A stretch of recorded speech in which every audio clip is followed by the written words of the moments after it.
और ये लेक्चर आपको लैपटॉप पे भी देख सकते हो, फ़ोन में भी देख सकते हो। ऐप डाउनलोड नहीं करोगे तब भी चल जाता है, लैपटॉप पे ऐसे ही। जैसे मैं चाहूँ अगर मेरा कोर्स परचेज होता है, इस पे भी देख सकते हैं हम। जैसे अभी हम नहीं चला पाएंगे क्योंकि जैसे कल की जो क्लास हुई थी अगर आप देखोगे तो उसके लिए एक्सेस चाहिए, एक्सेस नहीं होगा भैया, लॉक लगा हुआ है। जब आप कोर्स खरीदोगे है ना, तो buy now to start learning, तो उसके बाई नाउ करना पड़ेगा। फिर यहाँ अपना डिटेल्स डालो एंड देन बाई नाउ करो एंड देन हो जाएगा। एनीवे, तो कल जो मेरी क्लास हुई थी, हमने कल तो नहीं मतलब परसों हुई थी, कल नहीं लिया था। तो अभी हमने जून 2023 के यूनिट 4 के सारे क्वेश्चन किए थे। क्वेश्चंस सारे हो गए थे, पार्ट सी वाले है ना, ये कंप्लीट किया था। और इससे पहले ऑलरेडी हम लोग कंप्लीट कर चुके हैं। बाकी 2024 के दिसंबर वाला, जून वाला, ये पहले हो चुका है ना। दिसंबर 2024, जून 2024, फिर दिसंबर 2023 और जून 2023 का हो गया। तो इसके part C, part B already हमने लास्ट 10 ईयर के पेपर ऑलरेडी कर रखा है, उसमें रिकॉर्डेड में है, आप वहाँ देख सकते हो। तो फिर मैं आगे कंटिन्यू करूँगा। तो दिसंबर 2023 का हो गया है, तो अभी डिस्कस करेंगे, हम बैकवर्ड जा रहे हैं, ठीक है ना। दिसंबर 2024, फिर जून 2024 का हुआ था, दिसंबर 2023, जून 2023। अभी डिस्कस करेंगे दिसंबर 2022। इसका देखेंगे यूनिट 4 पार्ट सी, ठीक है, ये है।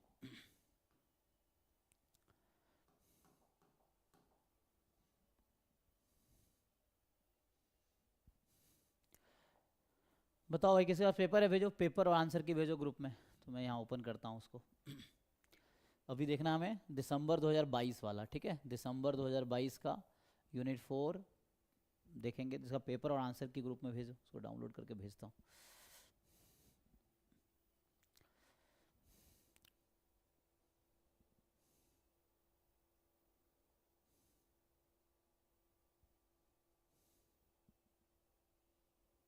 ड्राइव में भी होगा, ड्राइव में देख लो, ड्राइव का लिंक डिस्क्रिप्शन में है ना, ड्राइव में ही मिलेगा आपको।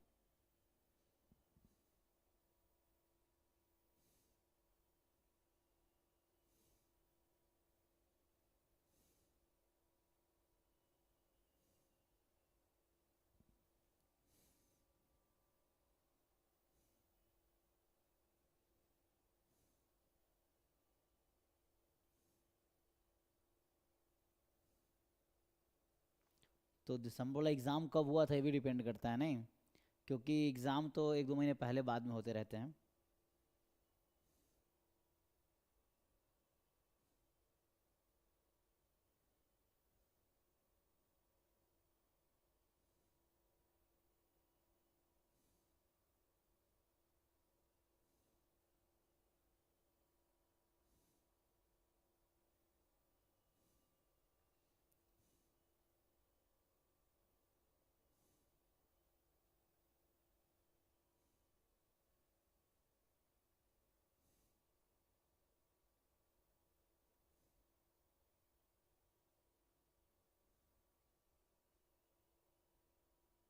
जैसे कि देखो ये फेब 2022 का, मतलब ये दिसंबर 2021 का होगा क्या, ये देख लो पेपर क्या है।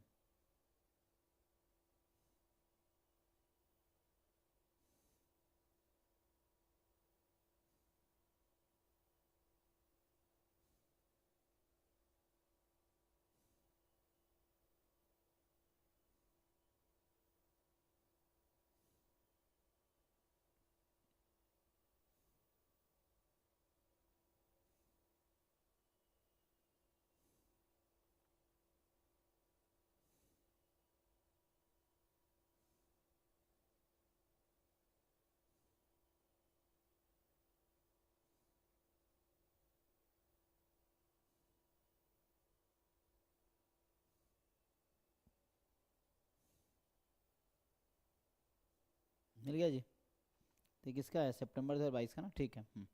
तो इसको ओपन करते हैं। सो देखो ग्रुप में है ना, क्रैश कोर्स वाले ग्रुप में भेजा है इन्होंने।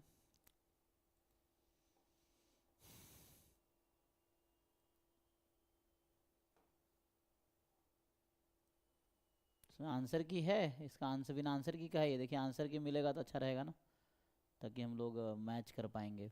मतलब अभी मैच कर पाएंगे,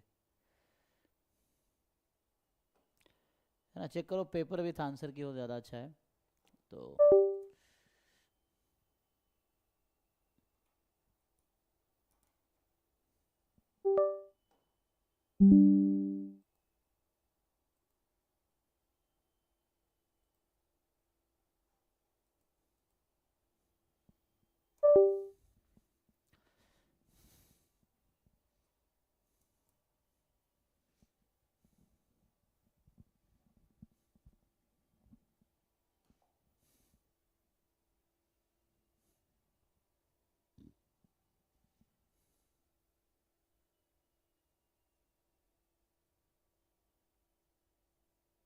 आई थिंक ये सही से डाउनलोड नहीं हो पाया, नहीं तो 1 मिनट। आंसर की भेज दिया। अच्छा अच्छा, 1 मिनट।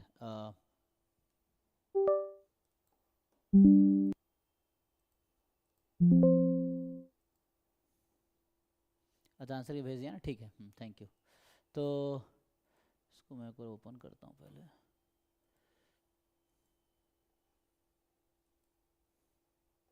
बस ये भी देख लेना आंसर की, कई बार ना कोड अलग अलग होते हैं, तो वो चेक कर लेना एक बारी कि कोड और ये सेम रहे, ठीक है।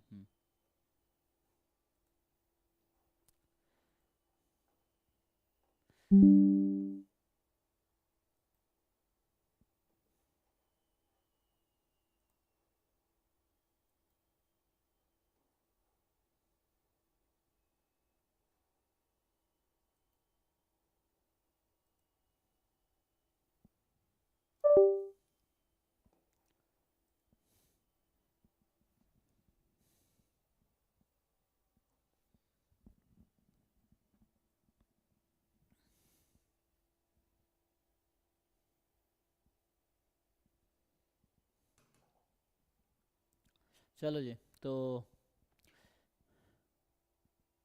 ठीक, कौन सा पेपर है? सितंबर वाला है, सितंबर 2022। तो मतलब ये जून वाला होगा जो सितंबर में हुआ होगा, वही ना। तो हमें तो दिसंबर वाला पेपर एक ही पेपर हुआ था शायद 2012 में, अच्छा, 22 में। 22 में एक ही पेपर हो पाया था। ओके, ठीक है। तो मतलब यही हुआ था ना, ठीक है। और दिसंबर 2021 वाला फरवरी 2022 में हुआ था, वो पेपर है मेरे पास, है ना। सो एक है कि फरवरी 2022 में हुआ था, वो मिल जाएगा आपको, ठीक है। तो मतलब जो दिसंबर 2023 का था वो फरवरी 2022 में हुआ था, और जो फिर जून वाला है वो सितंबर में। तो ये जो हम डिस्कस कर रहे हैं सितंबर वाला डिस्कस कर रहे हैं, ठीक है। तो यहाँ पे ये जो पेपर मुझे मिला है ये जून वाला ही होगा, जो कि सितंबर पे मतलब नाम से है। तो अब देख लेना, क्योंकि इसमें बहुत एग्ज़ाम का डेट तो, है ना, सितंबर 2022 का पेपर है। चलिए स्टार्ट करते हैं। तो इसमें है ना पैटर्न था वो, पता है कि 1 से 20 तक एप्टीट्यूड होगा।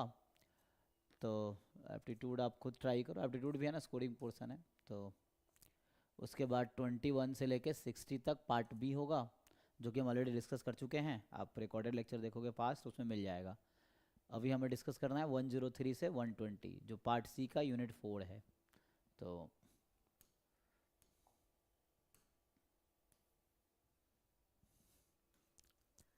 सो 103 से स्टार्ट करते हैं। डिपेंड करता है नंबर कैसे इन्होंने दिया है।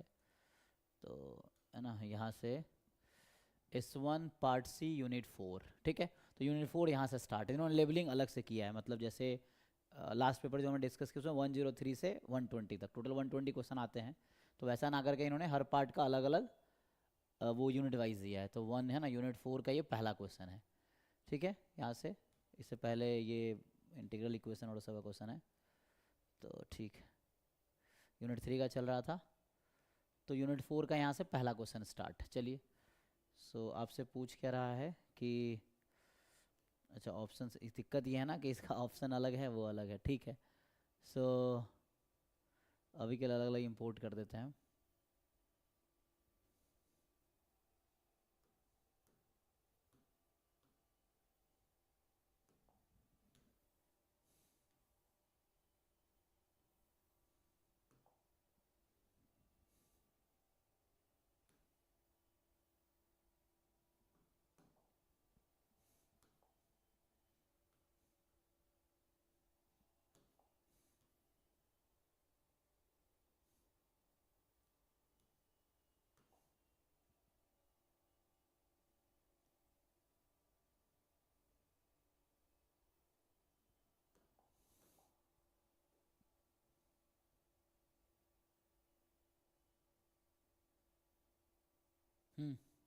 तो विजिबल है, रीड कर पाएंगे आप लोग? जैसे थोड़ा लार्ज कर दो, तो इसको ऑप्शन इधर कर देते हैं या तो। सो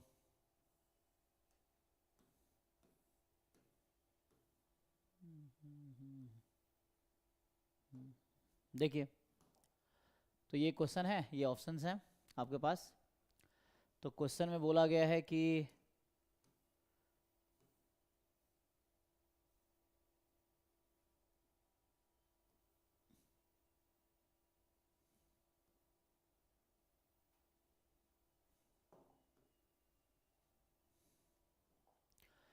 लेट, तो ये यूनिट 4 पार्ट सी यूनिट 4 का पहला क्वेश्चन है।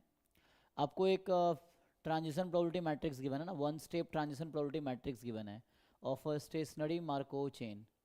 सो which of the following statement are true? All states have same period, all the states are transient, some states are transient, all the states are recurrent। आसान question है, बता पाएंगे आप लोग? देखिए हो जाएगा, चेक कीजिए, अगर नहीं होता फिर बताइए। आसान है। स्टेट्स अभी के लिए मान लीजिए, अगर आपको हो कि स्टेट्स क्या है, तो मान लीजिए स्टेट्स है, यहाँ ले लीजिए, कितने हैं, 4x4 है ना, तो 1 2 3 5 है, तभी मान लो 1 2 3 4 5 ही ले लो, ऐसा ले लो। मान लो ये स्टेट्स हैं, तो आप चेक कर पाएंगे? चेक करो, नहीं तो फिर बताओ, फिर मैं सॉल्व करता हूँ। देखो मेन वही है ना, कोशिश करने पे जब ट्राई करोगे तो होगा। कुछ बच्चे क्या है, क्लास ज्वाइन कर सर करा देंगे, हो जाएगा, उससे आपका एग्जाम कभी नहीं निकलेगा। अगर आप किसी और ने सॉल्व किया, आपने बस देखा है, तो एग्जाम में कम ही चांस है क्वेश्चन पढ़ के आप कर पाओगे, क्योंकि you have to feel the same environment. जो एग्जाम में इन्वायरमेंट होगा घर पे फील करना पड़ेगा। कहने का मतलब एग्जाम में क्वेश्चन आता है, आंसर आपको खुद सोचना है, कोई डिसीजन आपको खुद लेना है, वहाँ पे आंसर की नहीं है। सेम चीज़ घर पे करो, कोई नया क्वेश्चन मिला, ट्राई करो, एक स्टैंड लो कि आपका आंसर क्या आएगा। वही आंसर एग्जाम में भी होने वाला है। घर पे ये कि मैच कर पाओगे, सही है गलत है, एग्जाम में नहीं कर पाओगे। तो घर पे ऐसे बहुत सारे क्वेश्चन की हैबिट बनाओगे अनसॉल्व क्वेश्चन करने की, और जो आंसर आ रहा है उस पर आप कॉन्फिडेंट रहोगे, तभी एग्जाम में कॉन्फिडेंटली आप आंसर कर पाओगे। ये चीज़ है, तो उसकी प्रैक्टिस घर से करनी पड़ेगी। जैसे ये सब क्वेश्चन है, आप खुद सॉल्व करो, अपना स्टैंड लो कि आपका आंसर क्या होना चाहिए, फिर आप आंसर की देखो, उसमें सही है ठीक है, नहीं है तो डिस्कस करो, फिर सीखो कहाँ गलती हो रही है। ये चीज़ें हैं, नहीं तो मुझे बताओ, फिर मैं डिस्कस करता हूँ। ये चीज़ है, तो यू ट्राई एंड टेल। जो लोग ट्राई करके आए हैं अच्छा है, लगता नहीं कोई ट्राई करके आया होगा, तो एनीवन ट्राई करो और बताओ मुझे। और अगर बताने की ज़रूरत है तो भी बताओ मुझे, नहीं बताने की ज़रूरत है तो मैं आगे बढ़ूंगा, ठीक है ना। ये सब है। अब स्टोकेस्टिक प्रोसेस जैम में भी आता है, गेट में भी आता है, नेट में भी आता है, तीनों में है। अब इस बार जैम में भी ऐड हो गया स्टोकेस्टिक प्रोसेस, ठीक है। सो यू सी, अगर लगता है कि मुझे बताने की ज़रूरत है ठीक है, नहीं तो मैं आगे बढ़ूंगा।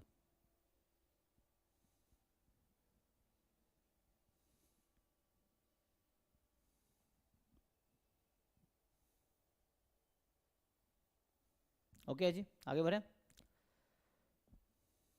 सॉल्व करके देख लो, नहीं है तो पूछो, अगर हो गया तो फाइन। और मैं सिर्फ उन्हीं बच्चों को पढ़ाना चाहता हूँ जो सच में सीखना चाहते हैं ना, मजे लेने वाले लोग आराम से मजे लो।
पर इसमें स्टेट 3 और 4 ट्रांजिएंट हो गए ना।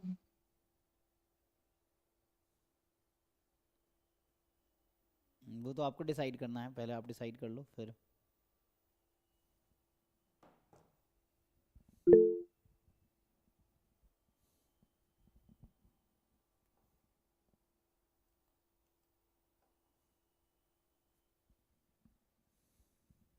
वो तो डायग्राम बनाने के बाद समझ आएगा ना।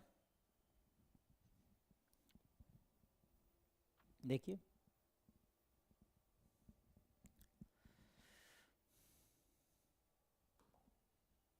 मतलब सॉल्व करना है ना। देखो तो यहाँ पे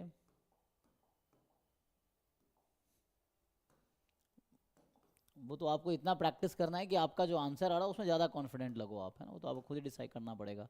जब आप बहुत क्वेश्चन प्रैक्टिस करेंगे तो कॉन्फिडेंट होंगे, तभी एग्जाम में कॉन्फिडेंटली आंसर करके भी आओगे। ये है। तो यहाँ अगर हम देखें कि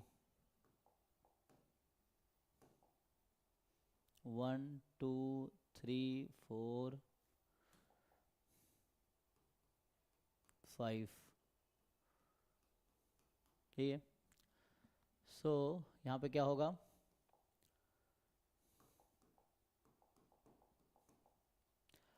1 से 1 लूप होगा, एंड 1 से 2 जा सकते हैं, 2 से 1 आ सकते हैं, 2 से 2 पे लूप बना सकते हैं ना। देन 3 से हर जगह जाने का ऑप्शन है। सो 3 से 1, 3 से 3 से 1 है ना।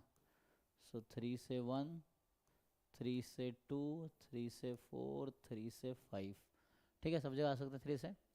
1 2 3 4 5, 3 पे रह गया। 3 से 1, 3 से 2, 3 से 3, 3 से 4, 3 से 5, ठीक है। 4 से, सो 4 से भी 1 2 3 4, सो 4 2 1, 4 से यहाँ 2 पे जा पाएंगे।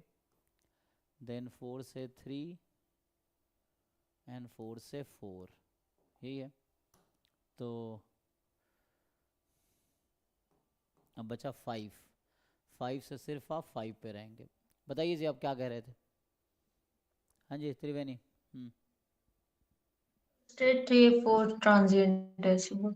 3 और 4 ट्रांजिएंट है।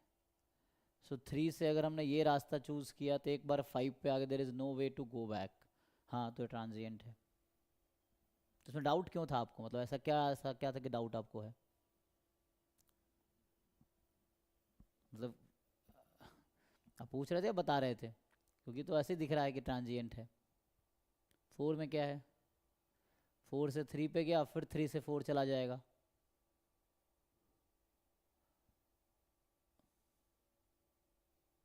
है ना। तो इसमें क्या क्या ऑप्शन, जैसे लोगों ने बताया 1 3 1 3 सही है, इसमें डाउट क्या है बताओ अब। 1 सही है और 3 सही है, कोई डाउट है कोई पूछने के लिए इसमें। चलिए तो नेक्स्ट क्वेश्चन पे आते हैं, सेकंड पे। सेकंड क्वेश्चन जो है,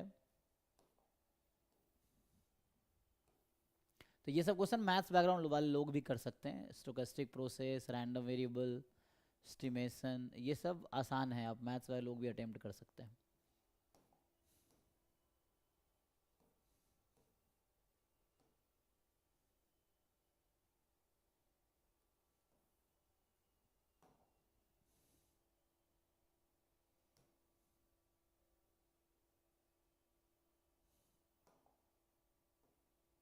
चलिए देखिए, तो इसमें कह रहा है P जो है आपके पास यहाँ पे, तो यहाँ पे स्टेट स्पेस कुछ नहीं है, तो अभी मान लो 1 2 3 4 लेट्स से ऐसा be the one step transition probability matrix of homogeneous Markov chain, which of the following statement are true. ये भी वही है कि एक इरिड्यूसिबल मार्कोव चेन है, ऑल स्टेट रिकरेंट है, लिमिट एग्जिस्ट कर रही है, या all state have same period. फिर से चेक कीजिए और बताइए, डाउट है तो बताइए, चेक करो जी, और डाउट है तो बताओ। यू ट्राई एंड टेल, अगर डाउट है तो बताओ कि क्या डाउट है।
थर्ड ऑप्शन में डाउट है. Okay, limit exist.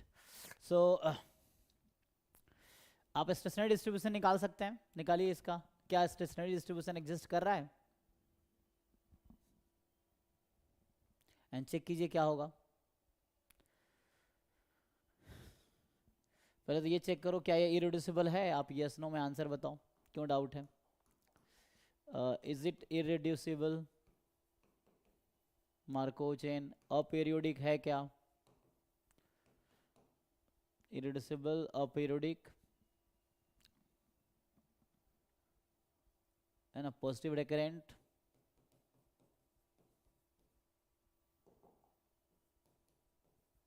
इसका आंसर, और जिनका डाउट है इसका आंसर बताओ. यस या नो, यस या नो, यस या नो, इन तीनों पॉइंट का. अच्छा, रिड्यूसिबल है तो फिर अभी डायरेक्ट कुछ नहीं कह सकते ना. थ्योरम वन वे है कि इसमें ये होता है कि मान लो इरिड्यूसिबल है, अपीरियोडिक है, पॉजिटिव रिकरेंट है, then unique stationary distribution exists and that stationary distribution will be equal to the limiting probability, है ना. and in that case limiting probability will exist. But यहाँ आपसे पूछ रहा है क्या लिमिटिंग प्रोबेबिलिटी एग्जिस्ट करेगी. तो इसके कई सारे अप्रोच हैं. एक है आइगन वैल्यू वाला अप्रोच भी है ना. या आप एक पैटर्न भी बना सकते हैं, like you find P square P cube. Then आपको एक पैटर्न समझ आएगा कि कैसा बिहेवियर है. Then you can also see कि क्या होगा.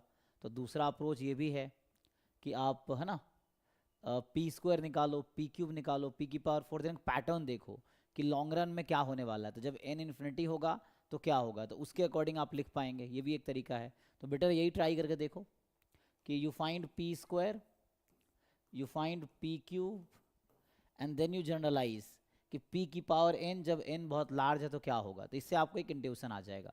ये भी कर सकते हैं, करके देखिए.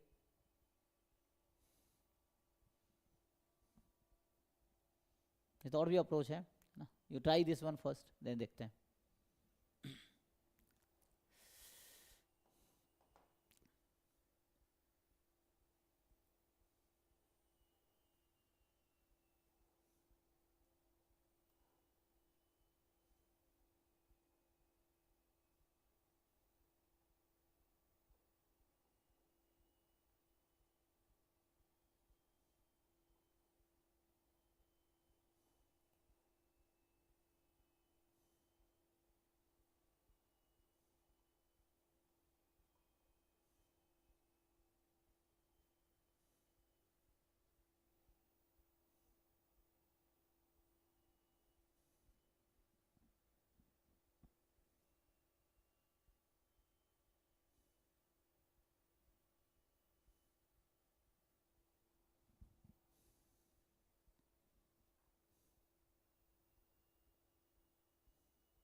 क्या बता पाओगे पी स्क्वायर क्या है, पी क्यूब क्या है? तो आसान है निकालना ना.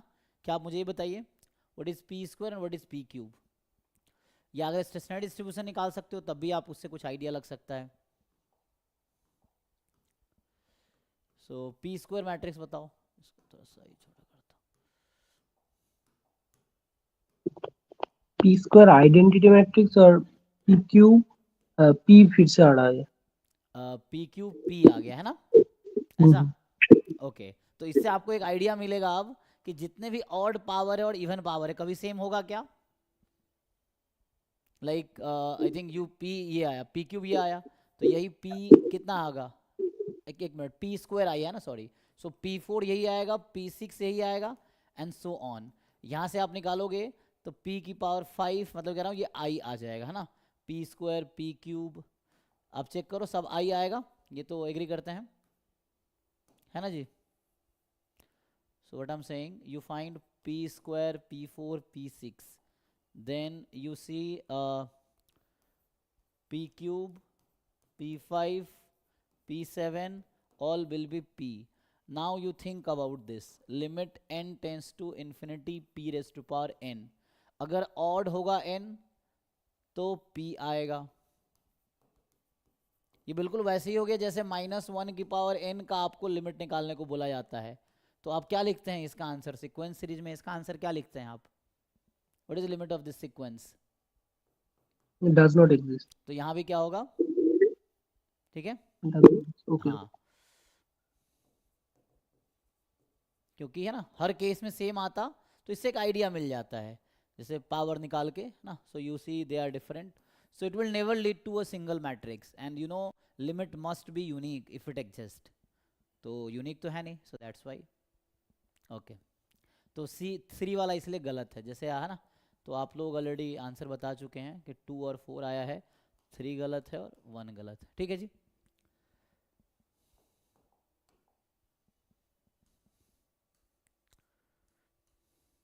नेक्स्ट जो है,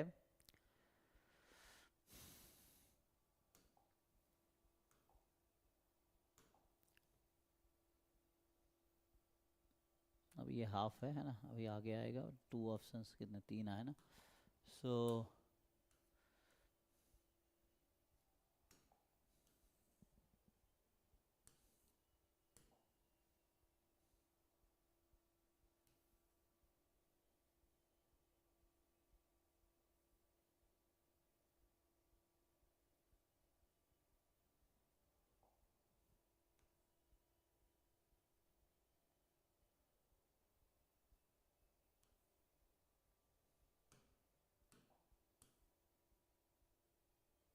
चलो ठीक है, बताइए ऐसे ही।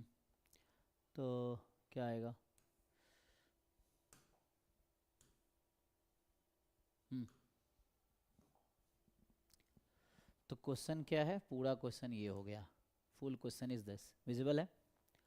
सो ये क्वेश्चन कह रहा है कि x1 x2 be independent identically distributed standard normal, ठीक है, तो यहाँ से ये समझ आया कि x1 comma x2 are IID normal 0 1, ठीक है, ये है, and which of the following statement are correct.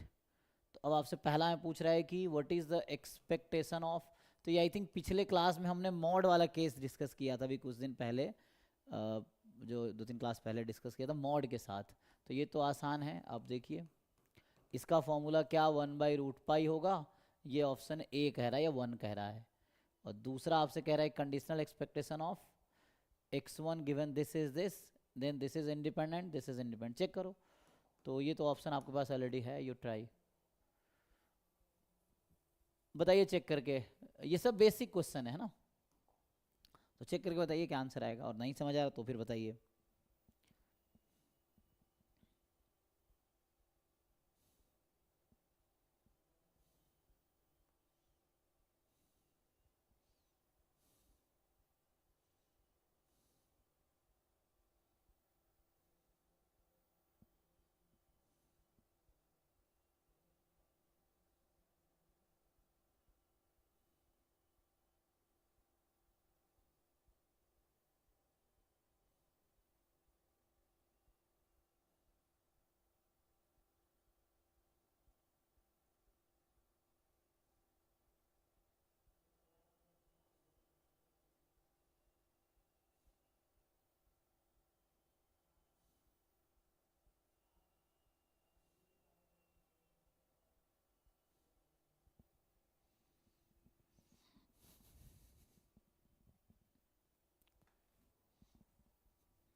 हो गया जी या पूछना है?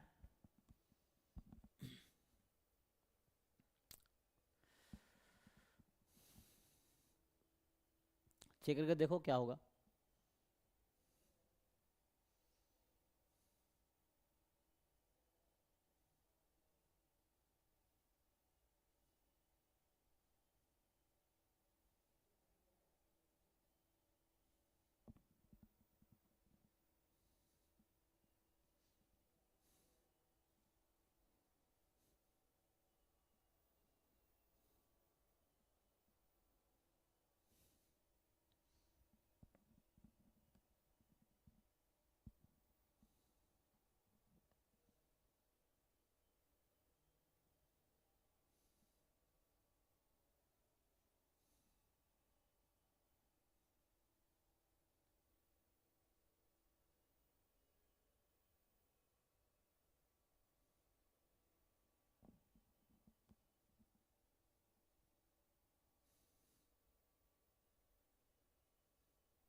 आ गया जी अभिजीत।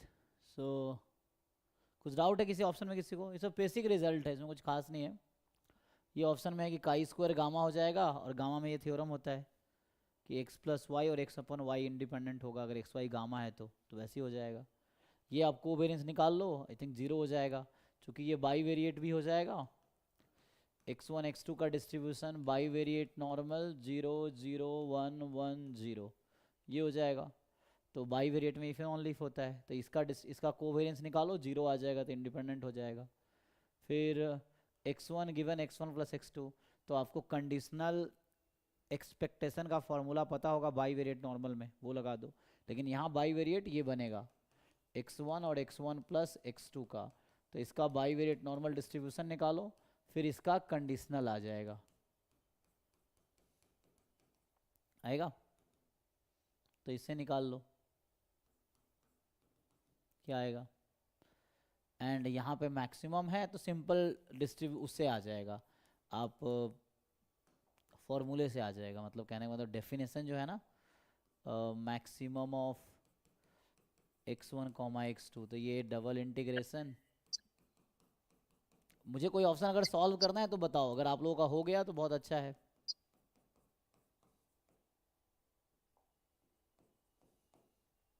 क्योंकि सब बेसिक थ्योरी है ना, जो बच्चा जैम की अगर PYQ किया है उसमें भी हो जाएगा, उससे भी जैम लेवल का क्वेश्चन ही है। dx1 dx2, तो ये इंटीग्रेट करना है, इसको दो पार्ट में इंटीग्रेट कर लेंगे, हो गया ना? Yes sir. ठीक, तो अगर हो गया ठीक है, नहीं हुआ तो फिर मैं कराऊंगा ये चीज़ें, तो बताना, उसके लिए ट्राई करना पड़ेगा। डी ऑप्शन एक बार एक्सप्लेन कर दीजिए थोड़ा सा। डी ऑप्शन, डी जो है ना, आप वो थ्योरम जानते हैं गामा वाला, जैसे आपको ये पढ़ा ना हम लोगों ने, जो गामा में थ्योरम है कि let x is gamma alpha 1 comma beta and y is gamma alpha 2 comma beta, beta common है and they are independent, then आप ये जानते हैं ना कि x upon Y and x plus Y are independent, ये थ्योरम है, तो ये यूज हो जाएगा। इसमें और भी थ्योरम था कि बट यहाँ सर एक्स तो गामा नहीं है ना, जो x1 by x2, x square तो हो जाएगा, ठीक है। तो उसमें रेशियो क्या होगा इसका? वो तो सर एक कॉची कॉची हो होगा। जाएगा और एक ये हो जाएगा, तो दोनों तो इंडिपेंडेंट ही होगा। क्या हो जाएगा? एक कॉची है और एक ये है काई स्क्वायर। तो ये इंडिपेंडेंट कैसे वो होगा? तो गामा बन जाएगा, ठीक है, काई स्क्वायर तो गामा ही है। इसको ऐसा लिख पाएंगे, लेकिन है कि मॉड होना चाहिए उसके लिए, नहीं। अगर हम x1 अपॉन x2 का स्क्वायर करेंगे तो ये बनेगा mod x1 upon x2, is it? And mod x1 upon x2 is function of x1 upon x2. ऐसा कर सकते ना? तो लेकिन x1 upon x2 is not a function of mod x1 upon x2, है ना? यहाँ स्क्वायर नहीं है, सही कह रहे हैं आप। तो यहाँ पे x1 स्क्वायर तो काई स्क्वायर हो जाएगा, x2 स्क्वायर काई स्क्वायर है, तो x प्लस x, अच्छा यहाँ स्क्वायर कैसे करेंगे, क्वेश्चन ये है।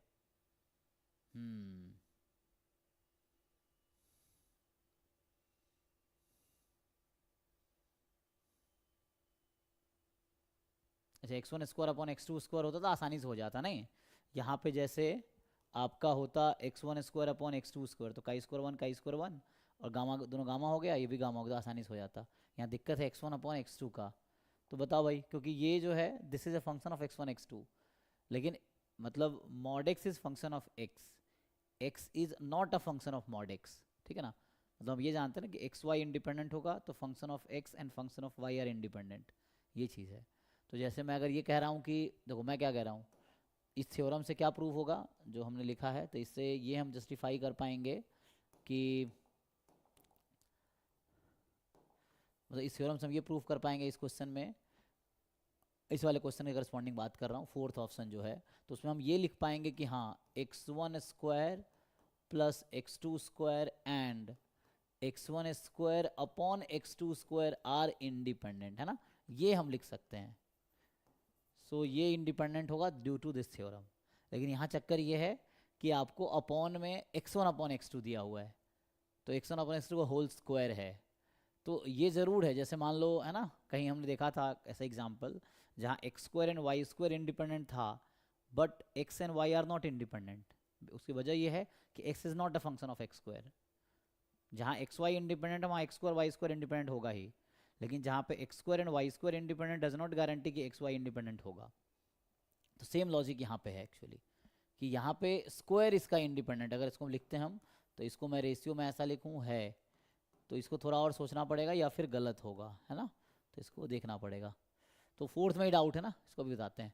या तो फिर वही जैकोबियन वाले तरीके से जाओ, लंबा तरीका वो है कि जैकोबियन वाले वे से जाओ फिर आप करो, तो एक उससे प्रूफ हो जाएगा कि इंडिपेंडेंट है या नहीं है। तो होगा तो ऐसे थ्योरम से आ जाएगा, नहीं होगा तो फिर हमें प्रूफ करके दिखाना पड़ेगा, या है भी तो भी प्रूफ किया जा सकता है यू भी लेके जैकोबियन वाले तरीके से। वैसे तो कॉची है, ठीक है, ये x1 अपॉन x2 कॉची है और वो काई स्क्वायर 2 है, बट वो कैसे इंडिपेंडेंट होगा हमें ये दिखाना पड़ेगा कि हाउ आर दे इंडिपेंडेंट। बताओ जिन्होंने किया, बताओ क्या लॉजिक लगाया आप, नहीं तो फिर मैं सॉल्व करता हूँ।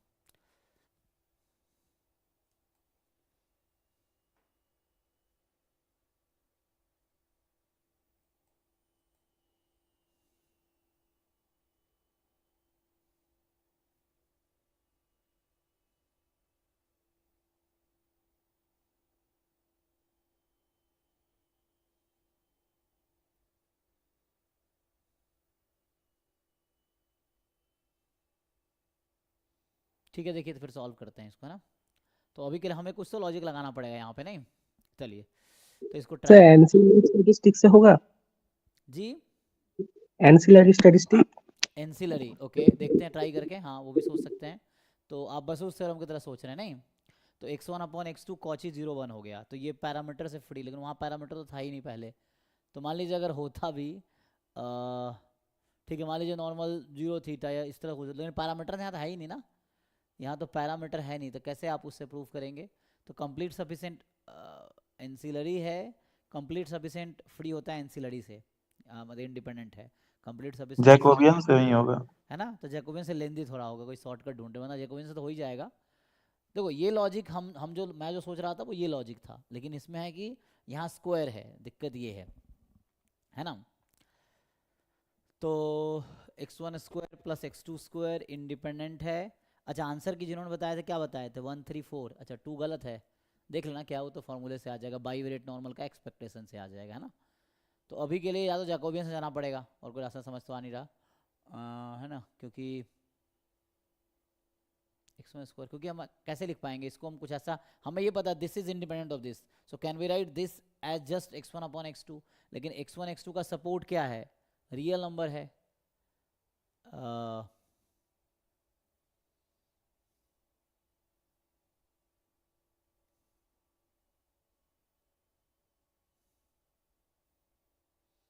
तो वही क्वेश्चन ये है कि क्या हम इससे ये इम्प्लाई कर सकते हैं कि x1 square plus x2 square and x1 upon mod लिख सकते हैं, कोई दिक्कत नहीं, इसका स्क्वायर रूट मॉड हो जाएगा, है ना, क्योंकि ये नॉन नेगेटिव क्वांटिटी है तो इसका स्क्वायर रूट नॉन नेगेटिव होगा, वो तो ठीक है। तो ये इंडिपेंडेंट हो जाएगा, यहाँ से हम ये यहाँ तक जा सकते हैं। अब यहाँ से हम ऑप्शन तक कैसे जाएंगे ये सोचना है, फोर्थ ऑप्शन तक। तो यहाँ से हम यहाँ तक आ सकते हैं कि since it is non negative function तो स्क्वायर रूट लिया, नॉन नेगेटिव आया, वैसा है। अब हमें दिखाना है कि this and x1 upon x2 independent होगा, तो इसकी वैल्यू होगी क्या, प्लस माइनस होगी ना, plus minus x1 by x2, यही होगा।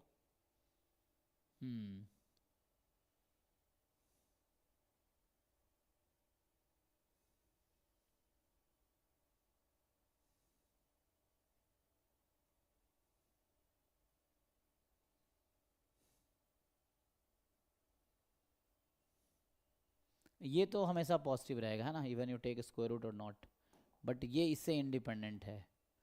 तो मे भी इसकी वजह ये है क्योंकि एक में हम एक में हटा सकते हैं क्या, ऐसा मैं कह रहा हूँ कि मान लो x and mod y independent है तो x एंड y इंडिपेंडेंट होगा। अगर ये हम सोचें कि मान लो कहीं मुझे ऐसा दिया हुआ है कि x and modulus of y are independent, so can we say कि x and y are independent, अगर ऐसा हो जाए तो, या मैं बोलूँ कि अगर ऐसा रहेगा x and y square are independent random variables, so can we say x and y are independent. तो इसको अगर आप प्रूफ कर लोगे तो काम हो जाएगा। मान लो ये स्टेटमेंट इसका आंसर यस आता है तो फिर हमारा काम हो जाएगा, है ना। तो ये चेक करना पड़ेगा, या तो ऐसे चेक कर लो,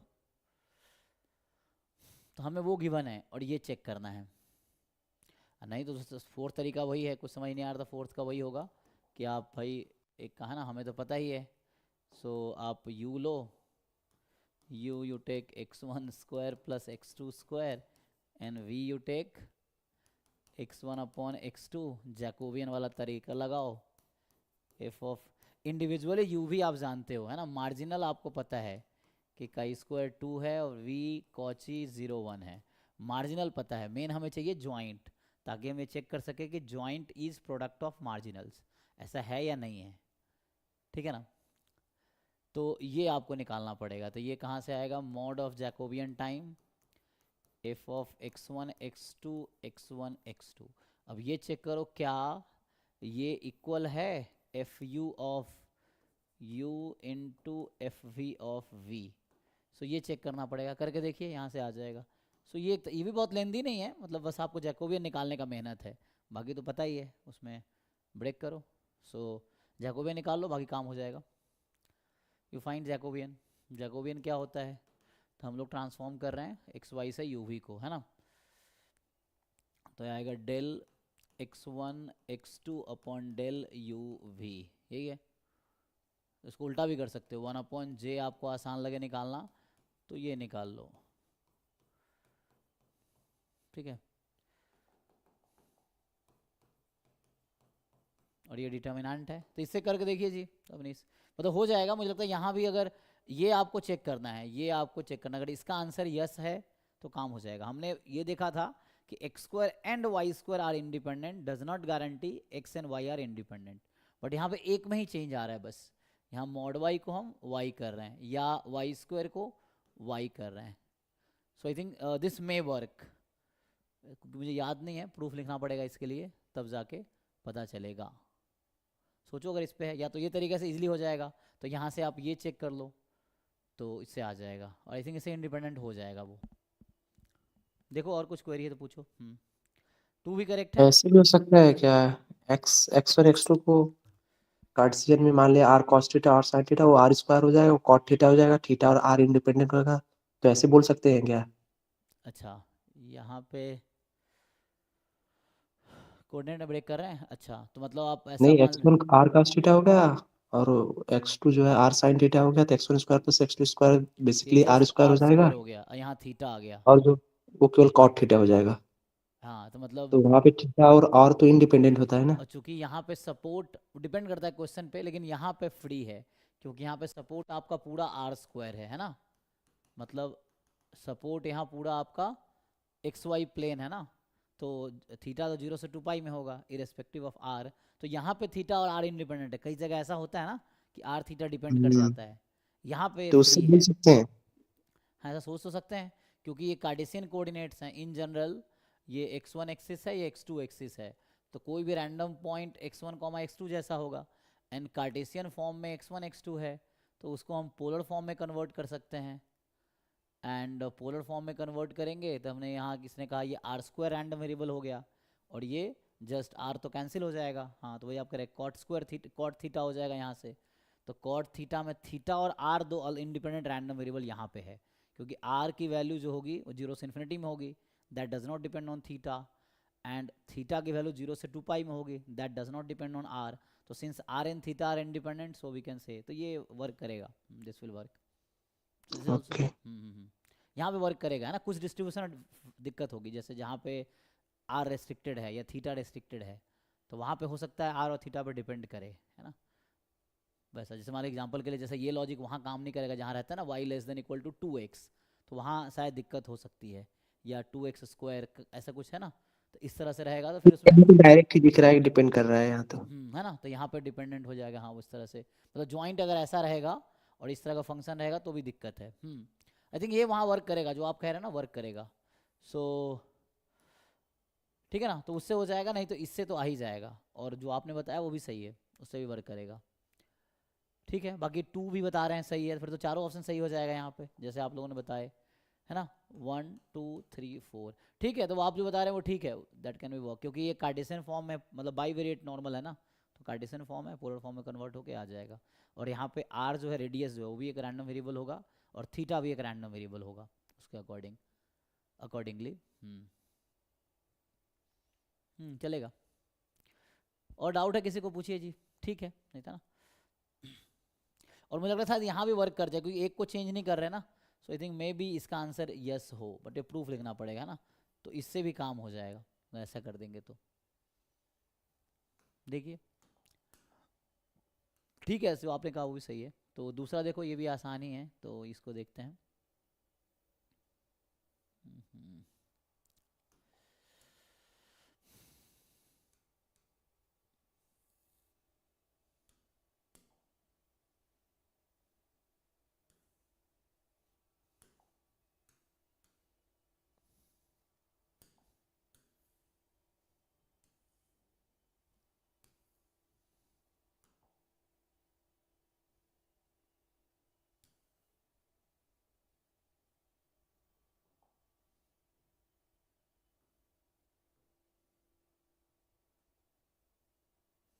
सो देखिए, इसमें x कोई normal x be a random variable whose distribution is symmetric about -2, then which of the following are true.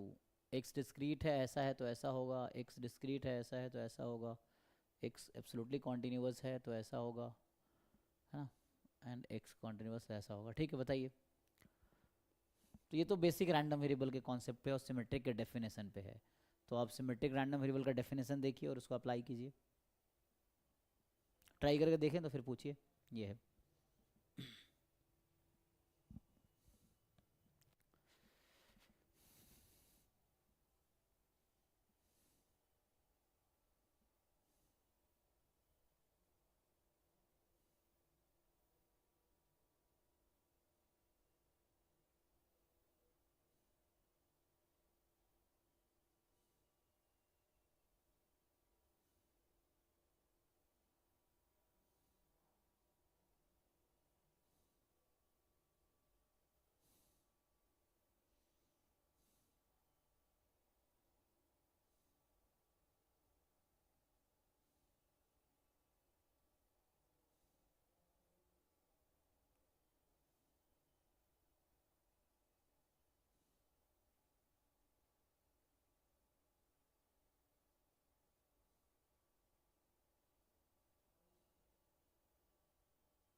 हो गया, बताना है?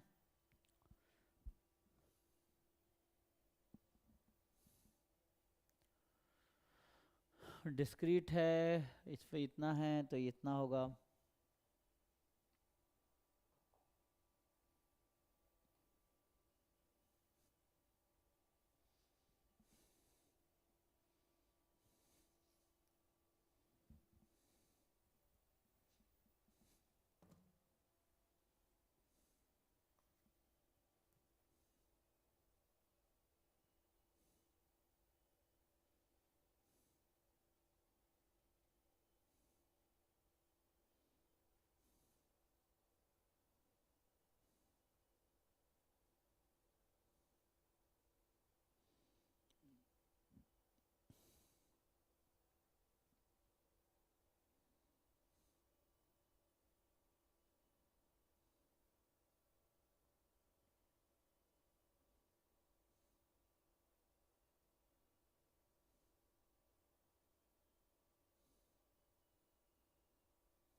हो गया ना, मतलब कुछ डाउट तो नहीं है किसी को? सो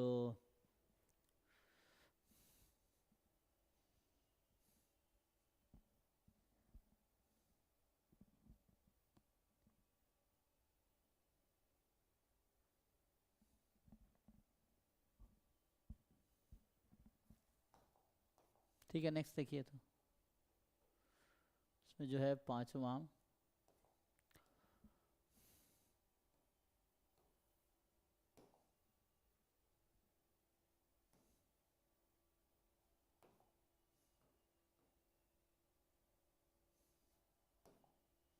ये तो जैम में, गेट में, हाँ, दोनों में आ चुका है पहले।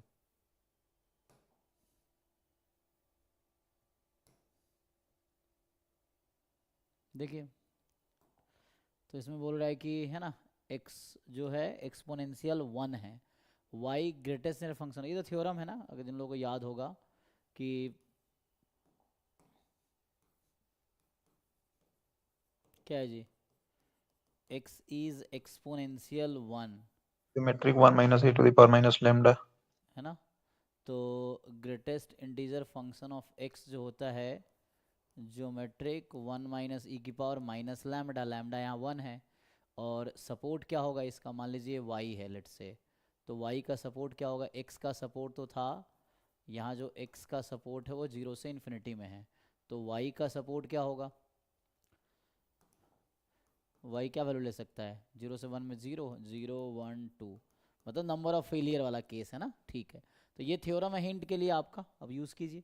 दिस इज जस्ट थ्योरम जो फ्रिक्वेंटली यूज़ होते हैं। इस तरह क्वेश्चन जैम में भी इस पे आया है, सेम क्वेश्चन गेट में भी आया हुआ है, सेम क्वेश्चन नेट में भी आया है, तीनों एग्जाम में ये क्वेश्चन पूछे गए हैं।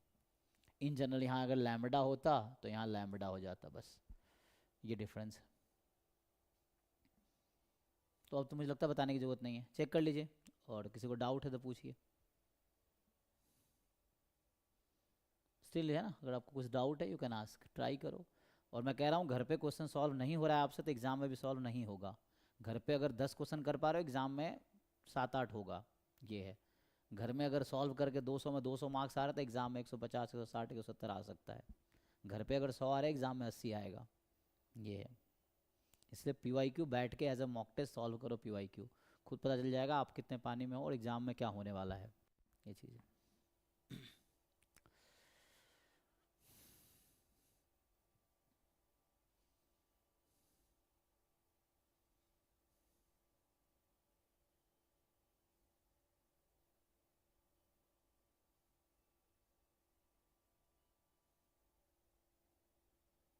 ठीक है जी, आई थिंक दैट्स ऑल। सो है ना, सिंपल है, तो रिजल्ट बेस्ड क्वेश्चन था।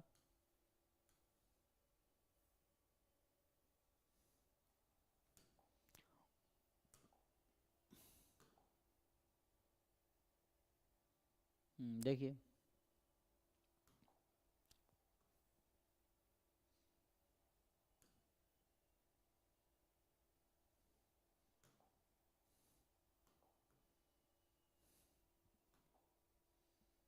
let x1 x2 extend be a random sample from uniform 0 1 and order statistics दे रखा है तो क्या होगा।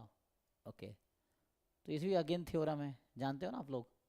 ये एक स्पेसिंग नाम का एक पेपर है, आप देख सकते हो, पार्क इसका ऑथर है और ये 1965 में आया था। तो उसमें काफ़ी है ना थ्योरम्स इस तरह के हैं। तो एक थ्योरम है कि यहाँ तो बता रखा है आपको एक्स आई है यूनिफॉर्म 0 1। तो ये तो थ्योरम आप लोग जानते हो ना, आर एथ ऑर्डर स्टैटिस्टिक का डिस्ट्रीब्यूशन होगा बीटा आर को माइन माइनस आर प्लस वन हो हाँ जाता है। Beta R comma N minus R plus one है ना। तो फर्स्ट काइंड तो लगाइए, और क्या ज़रूरत है डिफरेंस की, नहीं। सो आई थिंक डिफरेंस का भी थ्योरम होता है। वो हो जाता है आर माइनस एस माइनस और जैसे R minus X R minus X S कर दिया, तो ये भी आपका beta first kind R minus S N minus R minus S plus one, यही ना। यहाँ पे जो ले रहे हैं आर लार्जर है एस से। तो ये दो थ्योरम काफ़ी है इस क्वेश्चन को सॉल्व करने के लिए, देख लीजिए।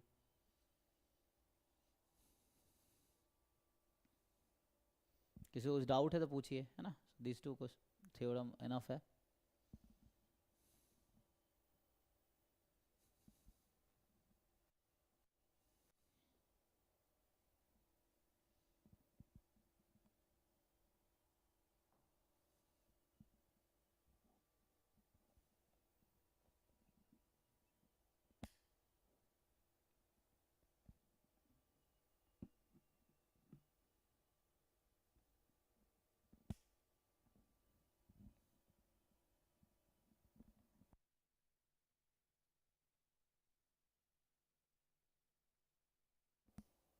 में डन ना। 1 3 4 सही हो जाएगा। अच्छा 1 3 4 ठीक है, देख लो, है ना। तो थ्योरम बेस्ड क्वेश्चन है, स्ट्रेट फॉरवर्ड।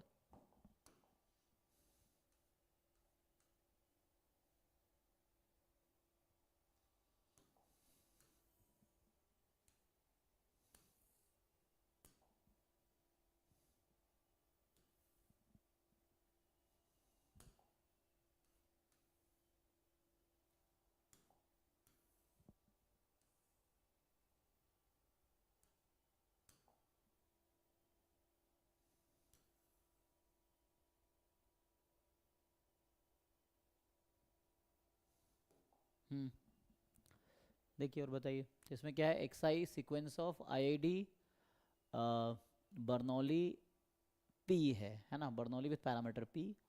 तो करेक्ट कौन सा कंसिस्टेंट एस्टिमेटर है, तो अप्लाई करो weak law of large number theorem या डेफिनेशन, ट्राई।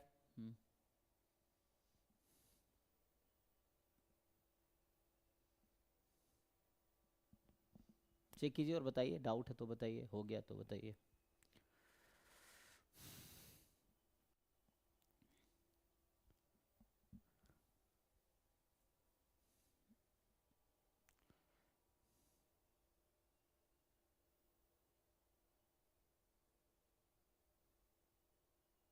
So 1 2 3 1 2 3 okay. 1 2 3 कह रहे हैं जी, बाकी लोग देख लीजिए। 2 कैसे होगा कंसिस्टेंट? हाँ 2 कैसे होगा जी, जिनका आंसर बताइए। वेरिएंस तो जीरो नहीं है, n टेंड्स टू इंफिनिटी करूंगा तो वेरिएंस जीरो। तो इसमें कई सारे रिजल्ट है ना, जैसे एक तो डेफिनेशन है, एक तो आता है डेफिनेशन कि T is consistent estimator of, मान लीजिए P ही लिख देता हूँ अभी। So if and only if T converges in probability to P। तो एक काम करो, इसको थीटा कर दो ताकि डेफिनेशन समझने में आसानी हो। ठीक है, ये थीटा कर दिया। और ये जो है इसका फर्दर डेफिनेशन है limit n tends to infinity probability mod t minus theta, अगर लेस देन इक्वल टू लोगे तो 1 आएगा for all epsilon more than 0। ठीक है, ये हो जाएगा। या यही चीज़ है n tends to infinity probability mod t minus theta more than epsilon is 0 four option है, ये है। तो ये तो हो गया आपका डेफिनेशन। थ्योरम लगाओगे तो एक weak law of large number है, एक थ्योरम है weak law of large number that says कि 1/n summation X I from 1 to इसकी power r converges in probability to e of x की power r for all r belongs to natural number. So ये रफली weak law of large number है। एक और theorem जो आप कह रहे हैं तो उसमें ये है कि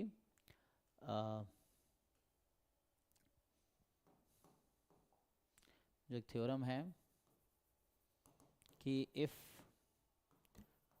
limit n tends to infinity expectation of t which is theta and limit n tends to infinity variance of t is 0 then t converges in probability to theta, है ना। तो ये मतलब कंसिस्टेंट एस्टिमेटर है कहने का मतलब। तो एक तो ये रिजल्ट है।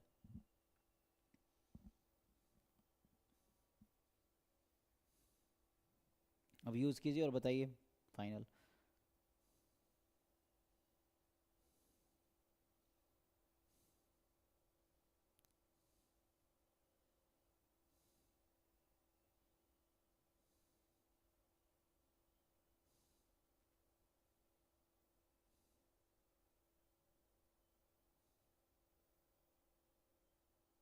इसमें 1 और 3 होगा। 1 और 3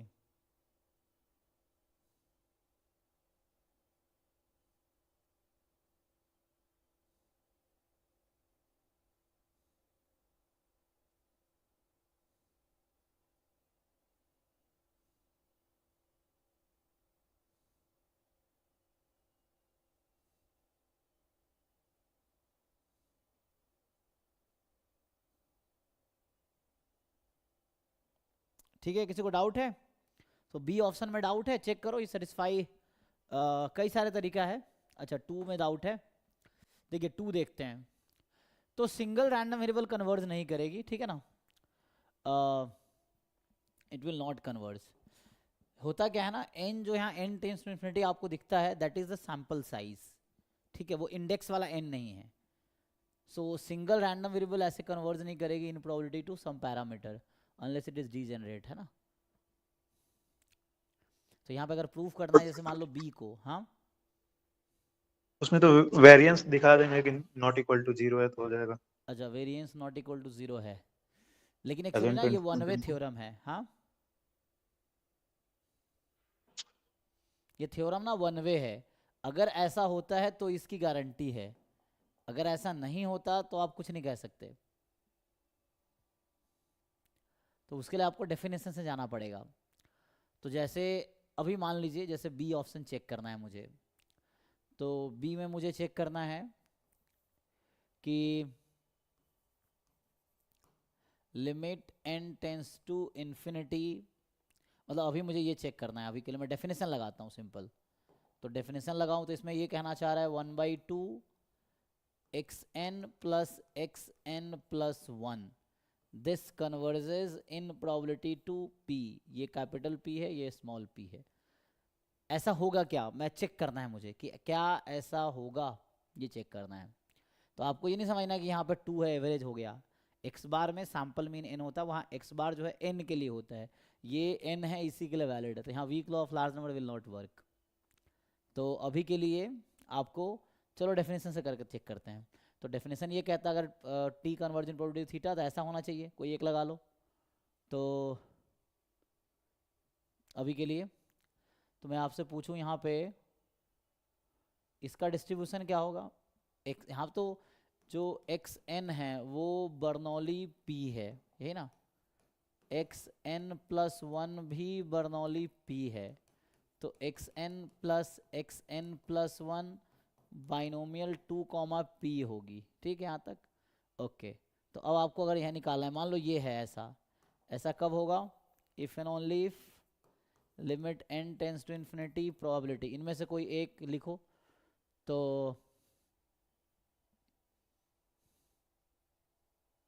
यहाँ आएगा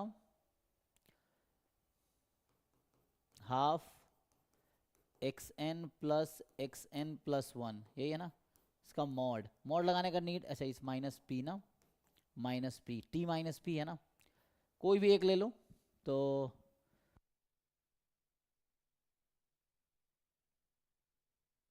लेस देन इक्वल टू ले, less than equal to epsilon. Question है कितना होगा ये, क्या ये 1 होगा, चाहे एप्साइलॉन कुछ भी ले लूं, इसको थोड़ा क्रॉस मल्टीप्लाई करो,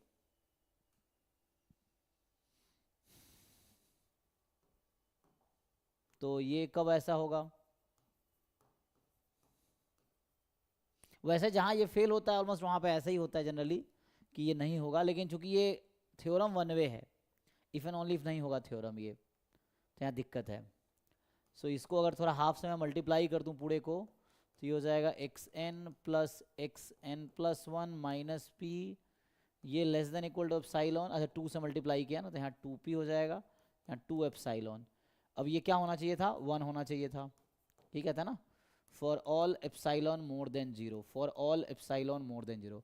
अब आप सोचो क्या ये स्टेटमेंट ट्रू होगा, तो देखो गलत दिखाने के लिए एक काउंटर एग्जाम्पल इनफ है, तो एक ऐसा एप्साइलॉन लो जिसके लिए फॉल्स हो जाए, सोचो, और आपको ये पता है कि इसकी वैल्यू क्या हो सकती है, ये जो xn प्लस 1 ये बाइनोमियल है, इसकी वैल्यू 0 1 2 रहेगी, है ना, इसका सपोर्ट 0 1 2 है, तो गलत दिखाने के लिए कैसा एप्सिलॉन लो कि गलत हो जाए, ये क्या लेंगे,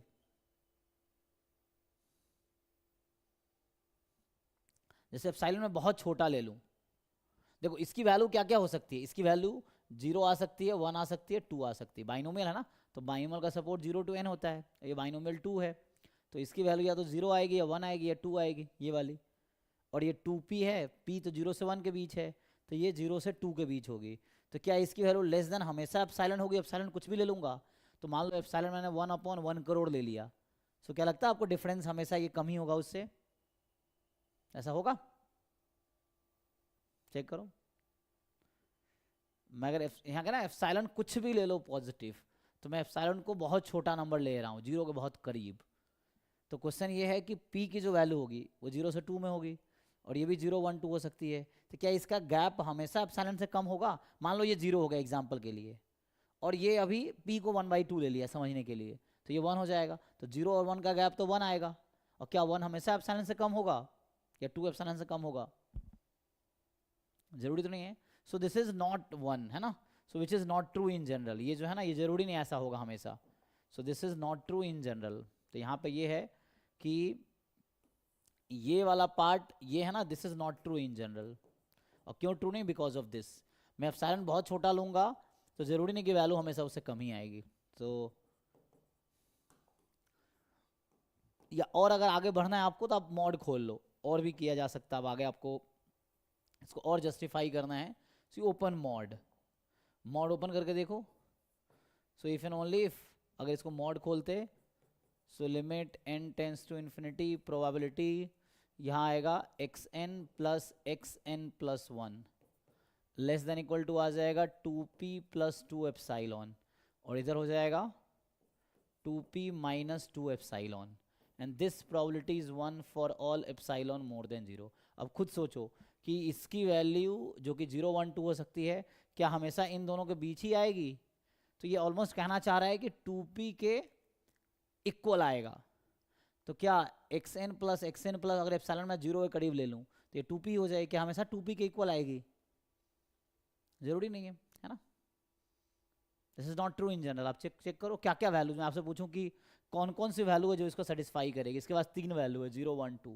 which one do you want, आपको लगता है कि सेटिस्फाई होगी, कैलकुलेशन चेक कर लो, सो 2p माइनस 2 एप्सिलॉन से 2p प्लस 2 एप्सिलॉन के बीच ही रहेगा इसकी वैल्यू हमेशा, तो ऐसा जरूरी नहीं है ना, तो ये है this is not true in general, ये दिस इज बिकॉज इसकी वजह से मैं बोल रहा हूँ कि ऐसा जरूरी नहीं है ऐसा होगा, this is not true in general, मतलब ऐसा होने की गारंटी नहीं है, प्रोबेबिलिटी 1 तो नहीं आएगी, 1 से कम ही आएगी, जो भी आएगी ये प्रोबेबिलिटी हमेशा 1 से कम ही आएगी, and that's why this is not true. बाकी जिन्होंने लॉ है ना, आपने सोचा कि वेरिएंस 0 नहीं आ रहा है, तो वो भी यहाँ पे ठीक वर्क कर जाएगा, जनरली जहाँ ये थ्योरम फेल होता है ना वहाँ पे काम कर जाता है, लेकिन इन जनरल एक जो ये थ्योरम बुक में इफ एंड ओनली इफ है नहीं, बट इट विल वर्क, देख लो तो डेफिनेशन से दिखा सकते हो कि इट विल नॉट कन्वर्ज, ये ऐसे याद रखो आप कि कोई और सिंगल, सिंगल रैंडम वेरिएबल या 2 रैंडम वेरिएबल कभी कन्वर्ज करेगी नहीं, क्योंकि वहाँ n का रोल है, और n जो होता है ना कंसिस्टेंट एस्टिमेटर में, वो सैम्पल साइज है।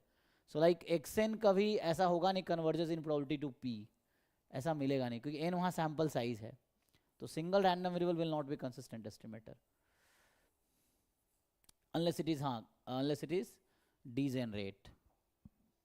बताइए जो पूछ रहे थे। सर फोर थर्ड थर्ड तो फोर लगाओ, फोर थर्ड तो हो जाएगा। तो हो गया ना। फोर्थ, हाँ फोर्थ क्या होगा? फोर्थ में product of two degenerate and sorry Bernoulli का प्रोडक्ट क्या फॉलो करेगा? तो अच्छा बर्नौली ही हो जाएगा, बर्नौली ही होगा, तो उसका क्योंकि एक्सपेक्टेशन निकाल उसका लो। स्क्वायर हो जाएगा, उसका पावर आई बर्नौली ही फॉलो करता है। Weak law of large number देख लो ना, यहाँ से weak law of large number पे काम हो जाएगा, यहाँ हो जाएगा weak law of large number लगा लो यहाँ पे। तो ई x1 x2 ई x1 इंटू ई x2, क्योंकि इंडिपेंडेंट है x1 x2, हाँ। तो ई x1 ई x2 लगा दो। ई x1 क्या है? p है। P। ई x2 कितना है? p है, तो p स्क्वायर पे कन्वर्ज करेगी, तो गलत हो गया फोर्थ, चेक करो, है ना। हाँ वो p तो स्क्वायर पे 1 और 3 हो जाएगा सही। तो fourth option will converge in probability to p square, because product भी बर्नौली ही होगा, क्योंकि सपोर्ट 0 1 रहेगा x, है ना। तो x2i माइनस 1 x1 बोल दो अभी के लिए, मतलब वैसे, सो y बोल दो इसको चाहो तो 1 अपॉन एन समेशन वाई आई, कन्वर्जन प्रोबेबिलिटी ई वाई, और y क्या है? x1 x2 है काइंड ऑफ।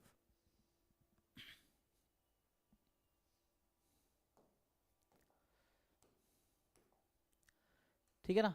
तो इसमें जो ऑप्शन आपका क्या आया था, 1 आया है और 3 आया है। हाँ 1 3 ट्रू है, 2 4 सो फॉल्स है, ठीक। सो नेक्स्ट जो है आपका कि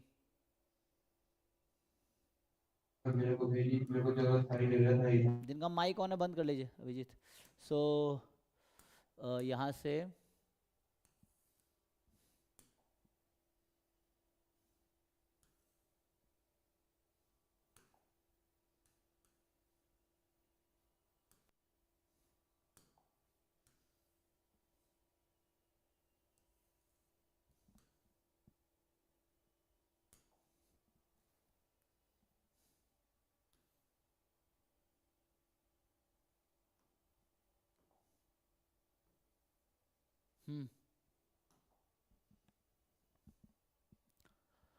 x n be sequence of IID random variable with PMF आपको दे रखा 2 पॉइंट डिस्ट्रीब्यूशन है, सपोर्ट में 1 और 3 है, और yn समेशन ऑफ एक्साइज है, तो क्या इसमें सही होगा? तो ये भी वैसे ही है, weak law of large number पहले में लग जाएगा, दूसरे में वेरिएंस निकालना है, हाँ कन्वर्जेस लिमिट निकालनी आसान है, तीसरा इन प्रोबेबिलिटी है, तो यहाँ भी weak law of large number kind of लगा सकते हो, क्योंकि कन्वर्जेस इन प्रोबेबिलिटी, हाँ एंड कन्वर्जेस टू प्रोबेबिलिटी 0। सो इसको देखना पड़ेगा क्या होगा, चेक करो। मुझे या तो डेफिनेशन लगा लो या फिर weak law of large number theorem लगा लो, देखो क्या आता है।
हुआ जी?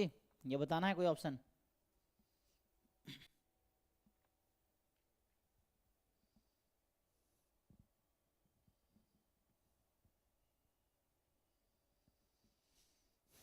है ना, MSQ है, more then one option correct होगा।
वन और फोर होगा क्या?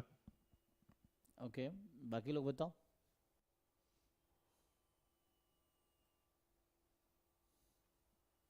बाकी ग्रुप में तो पेपर आंसर की है ही, उसको चेक कर सकते हो। सो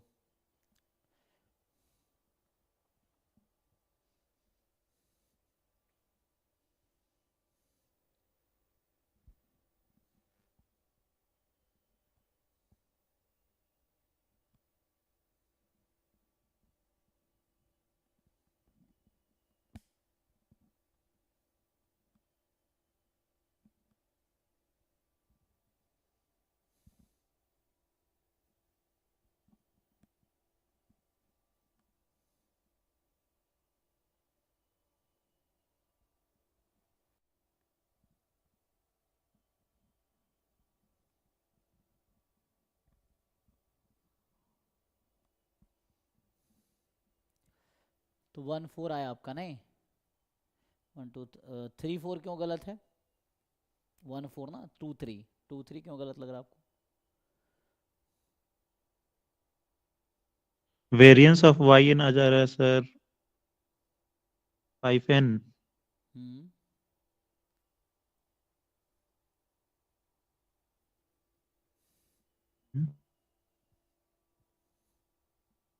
और ये जो कांस्टेंट बाहर आएगा तो स्क्वायर बन के बाहर आएगा, है हाँ ना? तो ये 0 हो जाएगा। 2 भी सही है। 3 क्यों गलत है? 3 में सर इन्फिनिटी आ जा रहा है, अच्छा, अगर तो एक्सपेक्टेशन लेंगे तो। 2/3 है, ओके। तो 2 और वाई एन का एक्सपेक्टेशन आ रहा है 2n, n-2/3 1/3 हो जाएगा, तो इन्फिनिटी, फिर n टेंड्स टू इन्फिनिटी लेंगे तो वो 0 हो जाएगा। ओके, जहाँ C पॉजिटिव कह रहा है, ठीक है। C मतलब 1 2 4 सही हो गया। किसी को डाउट है? बाकी किसी को पूछिए अगर इसमें डाउट है तो।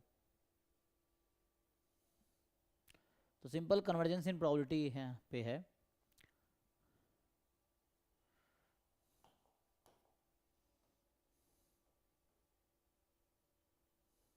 नाइन्थ है ना?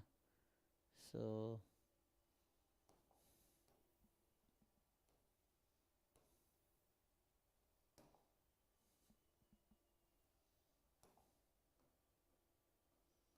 उसके जो ऑप्शंस हैं,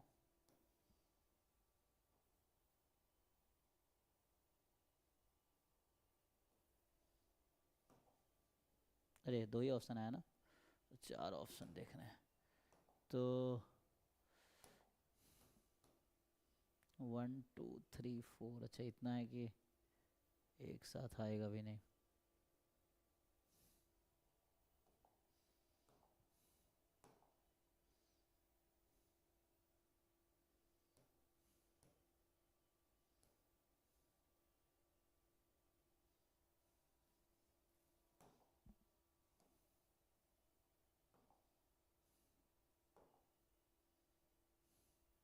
एक और ऑप्शन होगा ना, तो 3/4 में थोड़ा आया।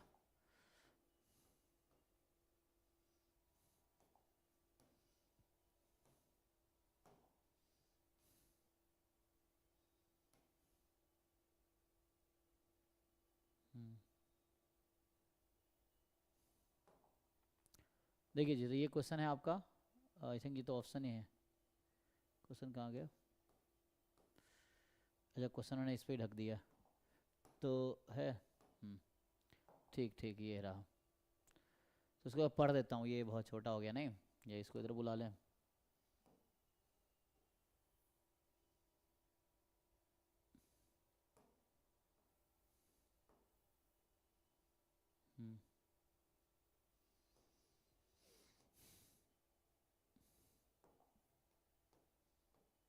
देखिए, उधर क्वेश्चन है, इधर ऑप्शन है। तो अब आपसे बोला गया है कि x1 x2 x3 भी random sample of size 10 from truncated exponential distribution है ना।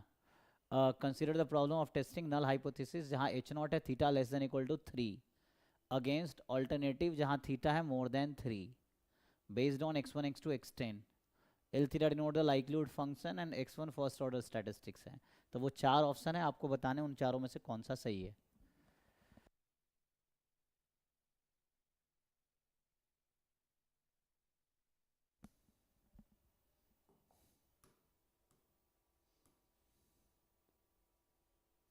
ठीक है, फोर्थ ऑप्शन यहाँ सही है।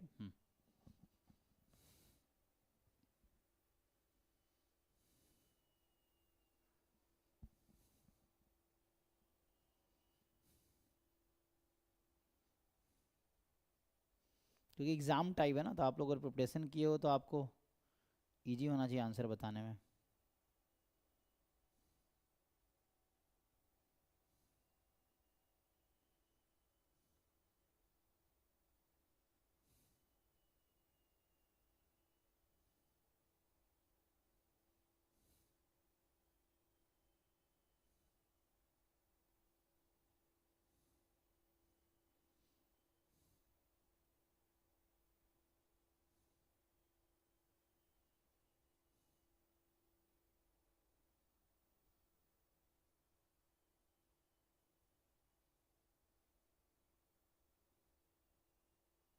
फोर होगा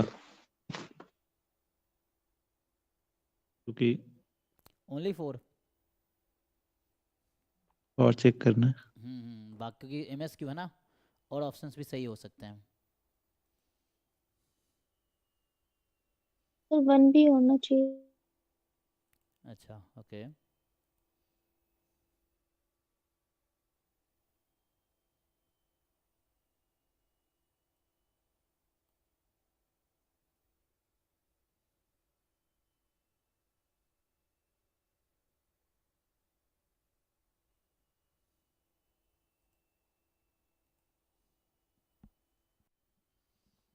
चेक करो ना, simple maximum value of likelihood function over H0 is this, है ना, ऐसा।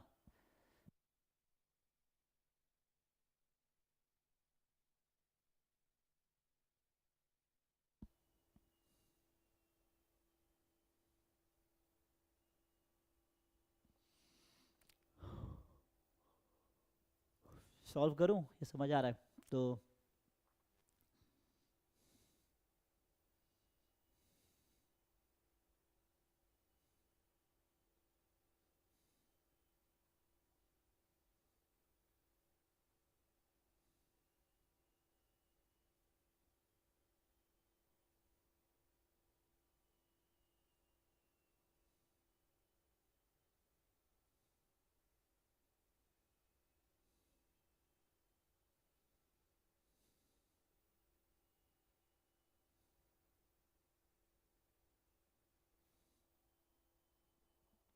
क्या समझ आया भाई? कुछ समझ आया कि नहीं?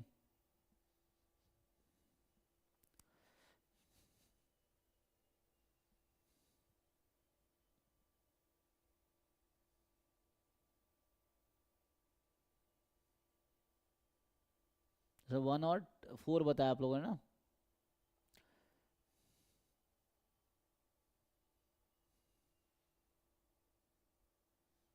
तो 3 और 4 में तो क्रिटिकल रीजन है ना। तो इसमें critical region likelihood ratio test से इजीली आ जाएगा।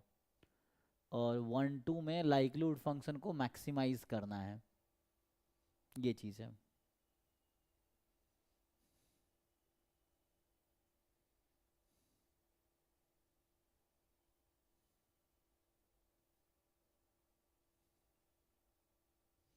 सॉल्व करेंगे, हो गया 1/4 आंसर आया ना।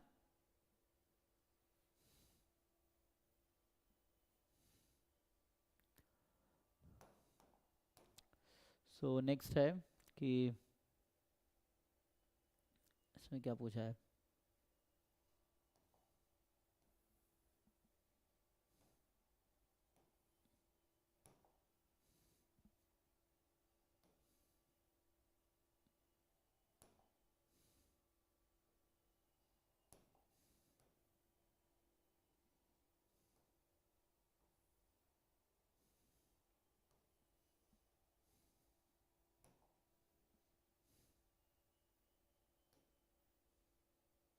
सिग्मा स्क्वायर ही है ना।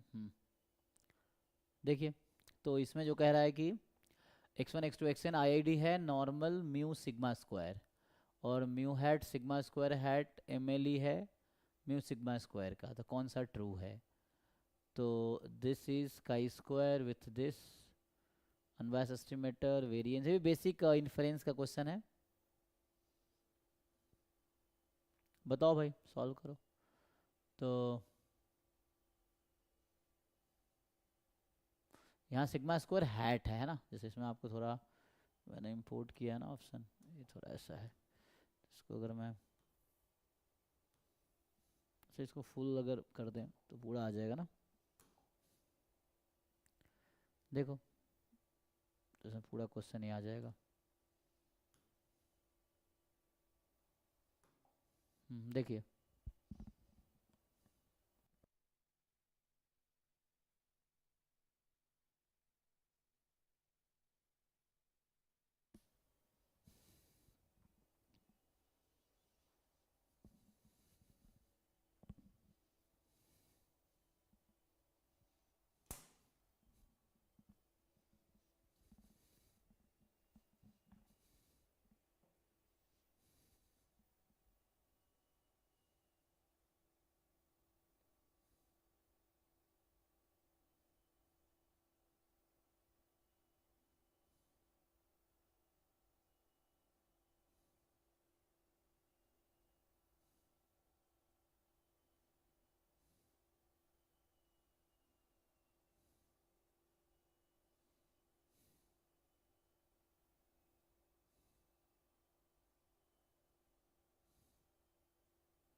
थ्री वाले में ही सिर्फ सही है।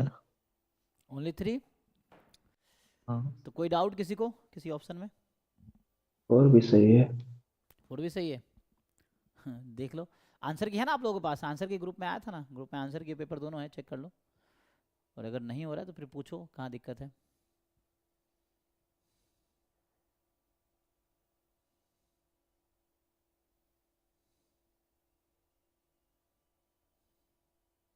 तो 3 4 सही है ना, जैसे बता रहे हैं आप लोग। 4 कैसे हो रहा है सर?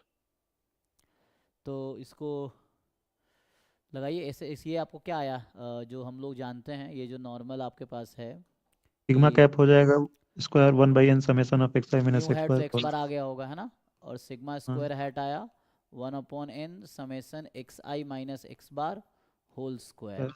जिसको आप ये भी लिख सकते हैं n-1 S square by N, यही ना आ जाएगा, क्योंकि जो सैंपल वेरिएंस हम लोग लिखते हैं वो तो ये होता है, ये हमारा फॉर्मूला है। सो अभी के लिए अगर आप देखेंगे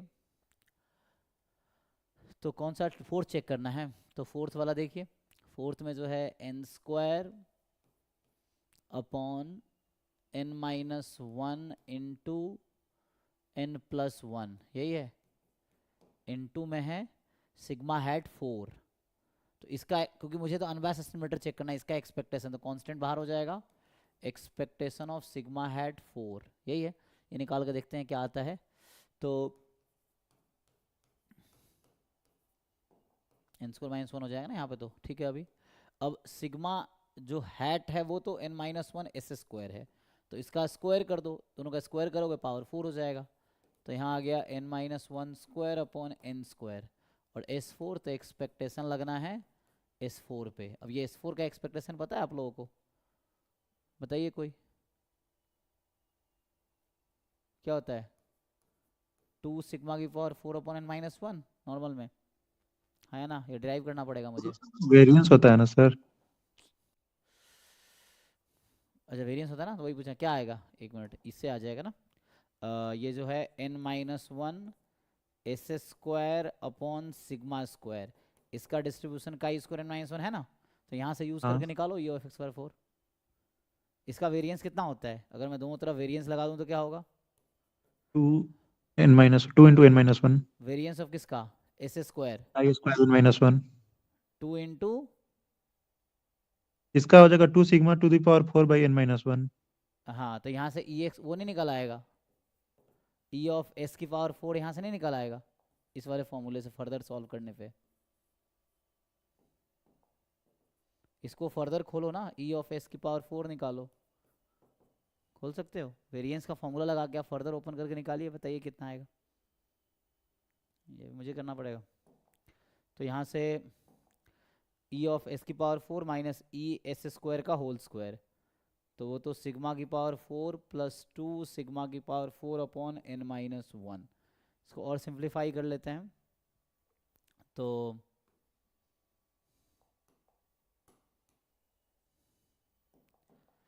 फर्दर बता पाओगे, एलसीएम ले लो, n-1 plus 2, so n+1 upon n-1 sigma की पावर 4 e ऑफ आ s की जाएगा। पावर 4, उसको वहाँ पुट कर दो, तो इसको जब आप यहाँ पुट करेंगे तो ये n² चलो पहले ही कट गया, सो n² हटा दो। अच्छा n-1 था, इसको भी हटा सकते थे क्योंकि ये पहले से, n+1 नीचे आ जाएगा। हाँ है ना, क्योंकि पहले से ये n-1 n+1 ही था, तो ये और ये कट जाएगा, तो अभी बचा हुआ है n-1 अपॉन n+1, और e ऑफ s की पावर 4 आया n+1 अपॉन n-1 सिग्मा की पावर 4, तो ये आपका कट गया, ये कट गया, तो आ गया सिग्मा की पावर 4, ठीक है, तो फोर्थ इसलिए ट्रू है। एनी मोर डाउट, कोई और दिक्कत है बताइए। सो ठीक है, सो ये 10वां क्वेश्चन हो गया, आते हैं 11वां क्वेश्चन जो है, तो इसमें कितने 18 होते हैं ना, 18 क्वेश्चन, यूनिट 4 के 18 क्वेश्चन आते हैं, तो अभी 10 है। फोर्थ ये वाला है कि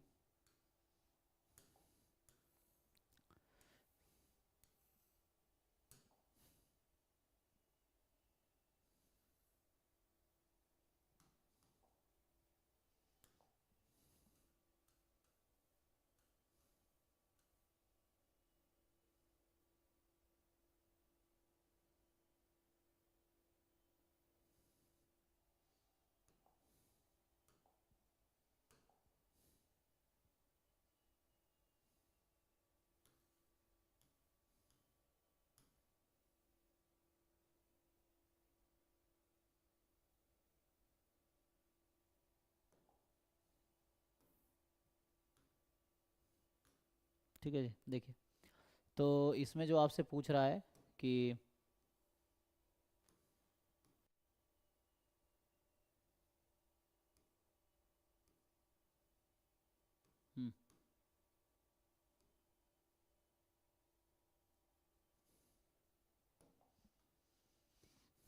विजिबल है, तो ये पूछ रहा है कि X be a random variable whose PMF under H naught H one given है ना।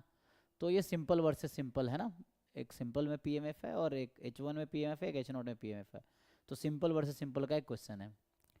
अब आपसे कह रहा है कि the critical region of the most powerful test of size 0.04 for rejecting H naught against H one is given by X less than equal to 4।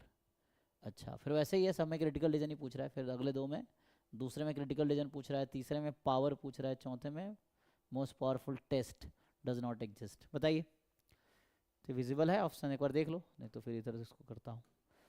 तो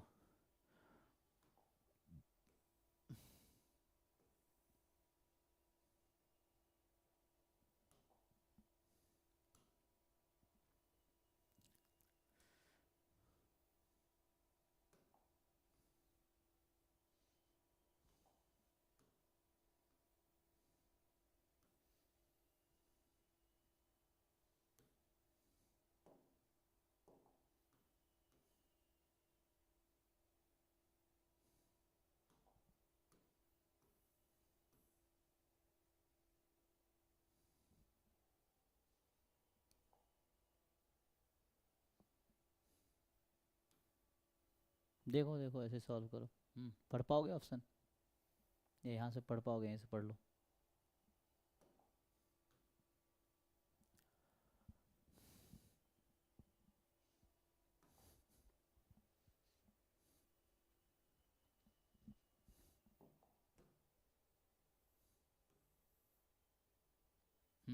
तो ये रहा ऑप्शंस एंड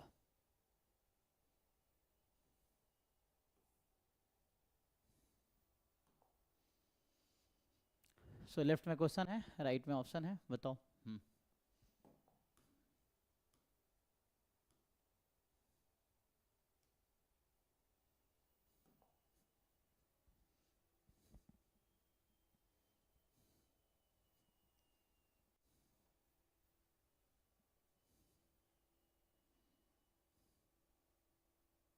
फर्स्ट और सेकंड ऑप्शन में दोनों क्रिटिकल रीजन में alpha 0.04 ही आ रहा है। अच्छा, तो क्या आंसर सही हुआ?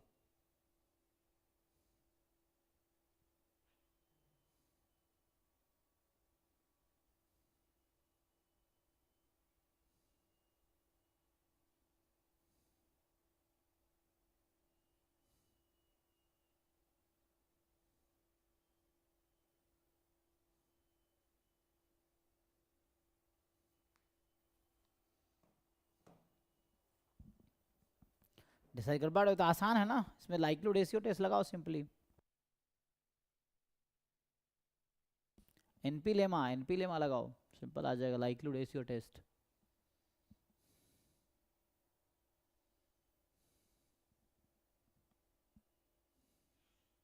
अगर सर फर्स्ट वाले क्रिटिकल रीजन लेते हैं ना तो power of the test maximum ज्यादा आएगा एज कम्पेयर टू सेकंड वाले क्रिटिकल रीजन से, तो 1 और 3 हो जाएगा।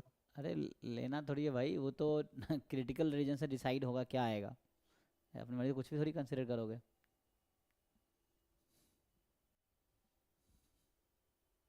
तो लाइक्लीहुड क्वेश्चन रेशियो में क्वेश्चन में क्रिटिकल रीजन तो दिया है ना। हाँ हाँ तो वही आ रहा है, मतलब अल्फा इज इक्वल टू 0.04 ही आ रहा है। ठीक है, और दूसरे में नहीं आ रहा है, दूसरे में भी आ रहा है, लेकिन मोस्ट पावरफुल कौन सा लोगे? तो जिसमें पावर ऑफ द मतलब 1 माइनस बीटा जिसमें मैक्सिमम आएगा। अच्छा, पावर पावर जिसका ऑफ द ज़्यादा टेस्ट होगा तो निकालो पावर क्या है। 1 और 3 हो जाएगा ऑप्शन।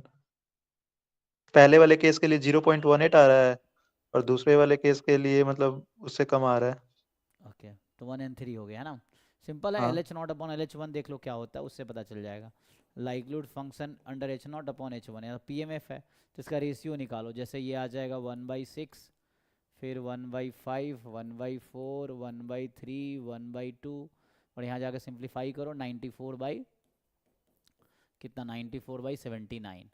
अब इसमें चेक करो कि इनका क्या रिलेशन है। जैसे देख रहे हैं हम डिनोमिनेटर बढ़ता चला जा रहा है ना, तो अगर 94 को मैं नीचे ले आऊँ 79/94 तो 1 पॉइंट मतलब 0 पॉइंट समथिंग रहेगा। तो मतलब ये है ना नंबर के हिसाब से ये लिखा हूँ ना, इसका रेशियो लिया मैंने, तो ये इंक्रीजिंग है कि डिक्रीजिंग है? जैसे एक्स की वैल्यू बढ़ रही है, Increasing है। घट रही है बढ़ रही इंक्रीजिंग है ना? डिनोमिनेटर क्या हो रहा है, डिनोमिनेटर घटता जा रहा है ना, वैल्यू बढ़ती जा रही है, तो इसका मतलब है कि दिस इज इंक्रीजिंग फंक्शन, यही है। और ये जो लाइक्लीहुड रेशियो है ये फंक्शन ऑफ सफिशिएंट एस्टिमेटर होता है। यहाँ पे single parameter single sample size है तो फंक्शन ऑफ एक्स है। तो ये होता है ना न्यूमैन पियर्सन लेमा से। और चूंकि जी इंक्रीजिंग फंक्शन है तो मान लो इसको लिए अभी के ले लो एग्जाम्पल के लिए, तो जी इधर आएगा तो X less than equal to G inverse के, जिसका नाम सी रख दो। तो यही क्रिटिकल रीजन मोस्ट पावरफुल होगा। अब साइज यूज़ करके आप सी निकाल लो। जैसे आपने कहा कि साइज जो है 0.04 लोगे ना तो क्रिटिकल रीजन बन जाएगी लेस देन इक्वल टू 4 लेने पे ही ये साइज आएगा। साइज का डेफिनेशन यूज़ करो, ये मिल जाएगा। ये हो गया। अब पावर निकाल लो 0.18, तो 1 और 3 सही हो गया है ना। चेक कर लो जी, किसी को डाउट है तो पूछो इसमें। तो ठीक है, आज यहीं तक स्टॉप करेंगे। तो आज हमने क्या किया है, अभी हम लोग डिस्कस कर रहे थे, ये एक्चुअली सितंबर 2022 वाला पेपर था जिसमें यूनिट 4 देख रहे थे, सिलेबस का यूनिट 4 है ना, सिलेबस में यूनिट 4 है और एग्ज़ाम में पार्ट सी है ना, क्योंकि पार्ट सी में 4 यूनिट आते हैं, तो मतलब पार्ट सी में यूनिट 4 देख रहे थे एक्चुअली। ठीक है, यूनिट 4 ऑफ पार्ट सी में तो 1 2 3 4 4 यूनिट का आता है। सो हम लोग देख रहे हैं तो यहाँ से जो है ये एंड क्वेश्चन नंबर हमने अभी 1 से लेके क्वेश्चन 11 तक किया है। इसमें आते हैं टोटल 18 क्वेश्चन, मतलब पार्ट सी में यूनिट 4 के 18 क्वेश्चन आते हैं। तो कल क्वेश्चन नंबर 12 से लेके क्वेश्चन नंबर 18 हो जाएगा, तो ये पेपर फिनिश हो जाएगा। ठीक है, सो कल जो डिस्कशन होगा ये आज हुआ है और कल ये डिस्कस करेंगे तो आपका काम हो जाएगा। ठीक है, तो ये पेपर ख़त्म हो जाएगा। ठीक है जी, तो ये स्टॉप करते हैं। थैंक यू अभी के लिए।